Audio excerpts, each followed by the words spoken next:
talk today about the decimals. So the decimals number is a number that contains a decimal place.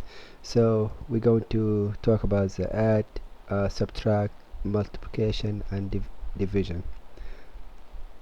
Let's go ahead and start with the adding.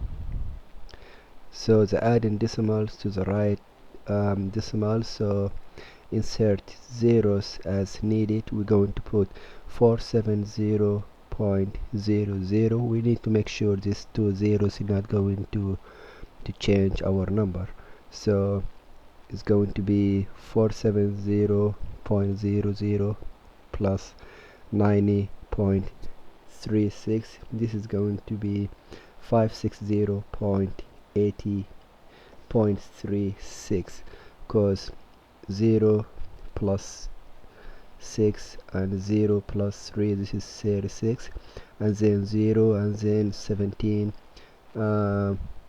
plus 6, 16 plus 1, 4, this is 5. Let's go ahead and talk about the subtract.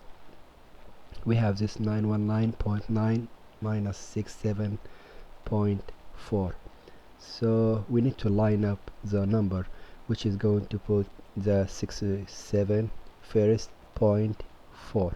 after we line up our number, then we're going to subtract this number together, which is going to be 852.5, because 9 minus 4 is 5, 9 minus 7 is 2, 11 minus 6 is 5, and this is, we got 1 from the 9 is going to be 8.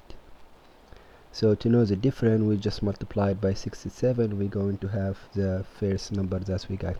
Let's go ahead and talk about multiplications, which is 8.8 multiplied by 2.7. so we need to multiply the decimal first.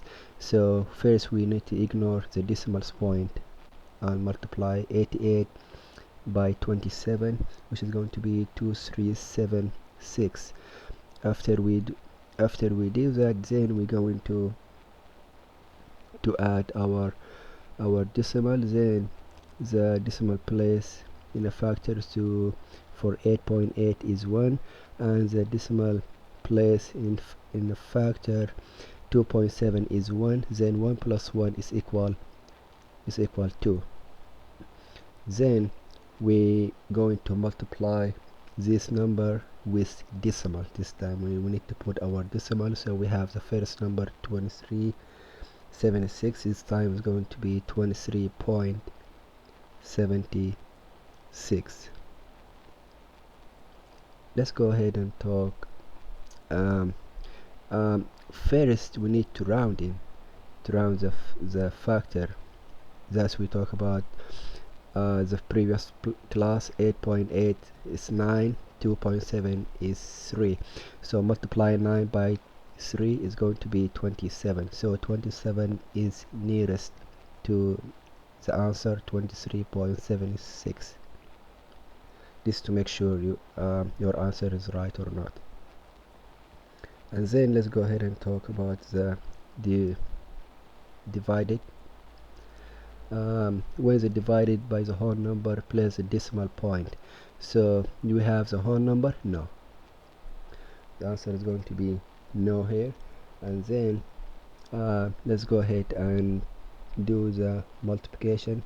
66 by, then we need to move the decimal 2 point. It's going to be 343.2, and then after we get that, we're going to multiply all this together. It's going to be 5.2. so the answer is going to be 5.2. and that's all I got, and thank you for watching. I will see you in next class. This is Akram Nassar. Bye bye.